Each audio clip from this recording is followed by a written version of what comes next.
I can't explain what it was that drove me to the city, except that God said, hey, this is where you're gonna be, and I continued to chase that call. When I went to Tabor College, my degree was in youth ministry. I knew that God had called me to work with kids, and I was sort of trying to figure out exactly what that looked like.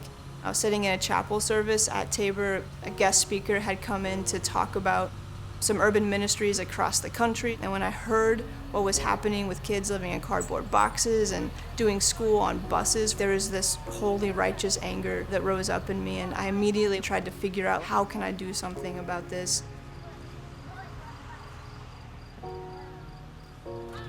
In looking at all the needs in Kansas City, I think that my heart continues to beat for education.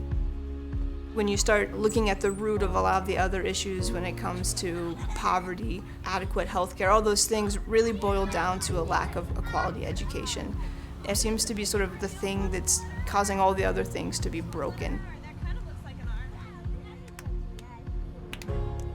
The reality that there is no quality Christian school in Kansas City that's accessible to low-income kids didn't seem fair. It didn't seem right. It felt unjust that private education was only accessible to people with resources. So I started a nonprofit that I thought was going to do after-school care for kids, trying to fill a gap.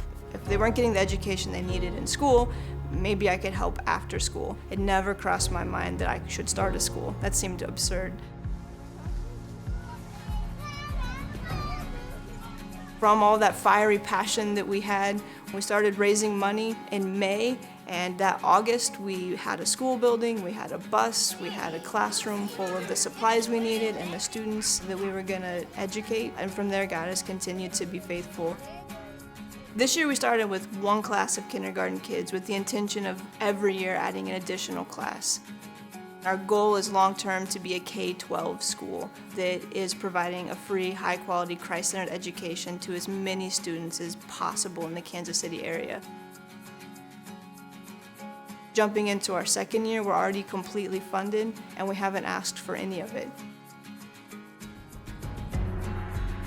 When I began at Tabor, I had a lot of different interests and was really searching for what the thing was that I was going to say yes to with my life. And through the experiences that I had and the people I was able to process those experiences with, I was able to figure out the inner city was what I wanted to say yes to. It's been an unbelievable journey that we've been on in establishing Urban Christian Academy. I'm Kalie George, and this is my story.